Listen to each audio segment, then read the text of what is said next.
Après la ville de Douala au Cameroun, c'est au tour de la ville de N'Djamena au Tchad d'accueillir les travaux de la session ordinaire du comité intergouvernemental d'experts de l'Afrique centrale. Pour cette 34e session qui s'articule autour du thème « Financement de l'industrialisation en Afrique centrale », il est essentiellement question d'évaluer le niveau de diversification des économies des pays de la zone tel que l'avait recommandé la session de Douala.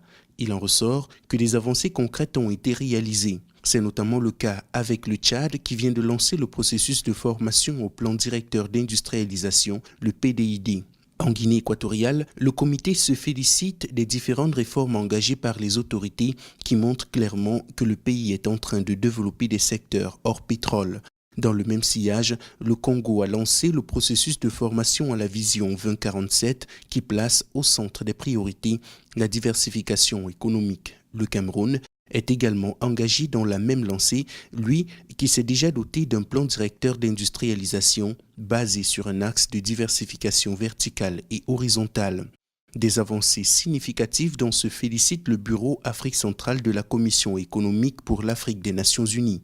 Mais pour l'organe onusien, il s'agit désormais de pousser le bouchon un peu plus loin et de parvenir à une application pratique des recommandations et politiques adoptées par les différents États.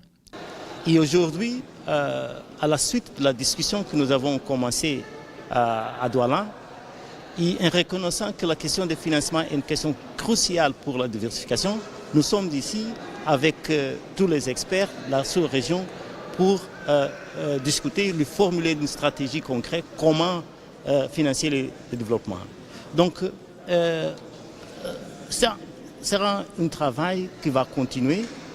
Nous espérons que tous les pays dans la sous-région vont formuler ces politiques, mais la formation des politiques seulement ne va résoudre le problème. Il faut faire la mise en œuvre de la politique.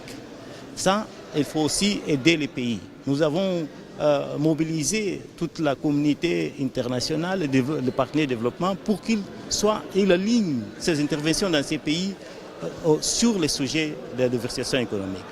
Cette nécessité de diversifier les économies d'Afrique centrale entre dans une dynamique beaucoup plus large au niveau africain avec la mise en place de la zone de libre-échange continentale, la ZLEC, ce qui devrait renforcer l'économie des pays africains et donner au continent des arguments de poids au moment où l'Union européenne entame déjà des négociations pour l'instauration d'une zone de libre-échange avec l'Afrique.